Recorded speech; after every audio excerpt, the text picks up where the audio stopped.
Ngayon pong araw mga idol, dito po tayo sa San Pablo City, Laguna. Tayo po ay naglalakad-lakad dito po sa sidewalk.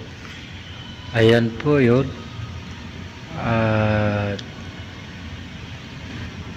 Magandang larawan dito sa papasok ako dito sa simbahan, no.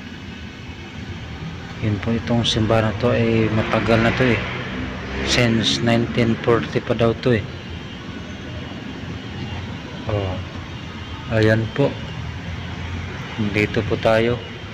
Maya maya po ay papasok po tayo sa loob ng simbahan sa San Pablo City, Laguna. Ayan na po mga idol, may nagsisimba dito, nagpipray sila, mga kababayan natin. Wala namang simba ngayon, sila po ay nagpunta lang dito at tayo ay nagbidyo-bidyo.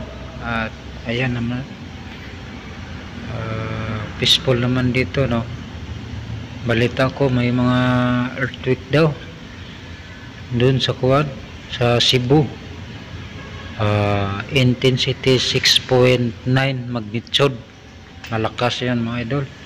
Kasunod po yung pumutok sa nalindol ulit 7.4 sa Davao Oriental, intensity 7.4 magnitude earthquake. Ayan, nandito po tayo, no, sa San Pablo City, Laguna, sa loob ng simbahan, Cathedral Church. Ayan po, dito po tayo nagsisindi ng kandila. Diyan po kanina, galing po ako dyan. Ayan po, ayan mga tao, daming nagsisindi ng kandila, no. Malapit na ang undas ng mga idol sa sunod na buwan, November 1, no, taong 2025. Yan po ang ating na ngayon, status sa buhay. Tayo po ay naglagala dito sa San Pablo City, Laguna. Ayan, ambon mga idol, kaya naglagay ko ng towel sa ulo dahil ambon, no. Ayan po, maganda namang view dito. At tayo naman po ay masya dito nagpunta dahil ay naglabas loob tayo sa ating mga pang-araw-araw pamuhay.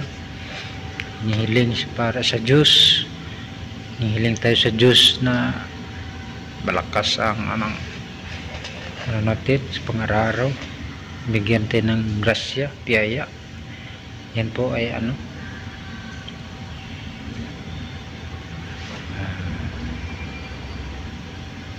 ayan po, basahin niyo po mga idol. Yun, The Roman Catholic. Ayan po, kung malabo ayan mga video mga idol, may dito sa loob lang simbahan. Ayan, nandito po tayo sa labas ng simbahan, ay nagvideo-video. At dito naman sa labas ay malawakang parking dito, daming nakaparking na 4 wheels na dito sa gilid-gilid, magandang view. At ngayon po, salamat sa inyo mga idol, dito lang po, bye bye.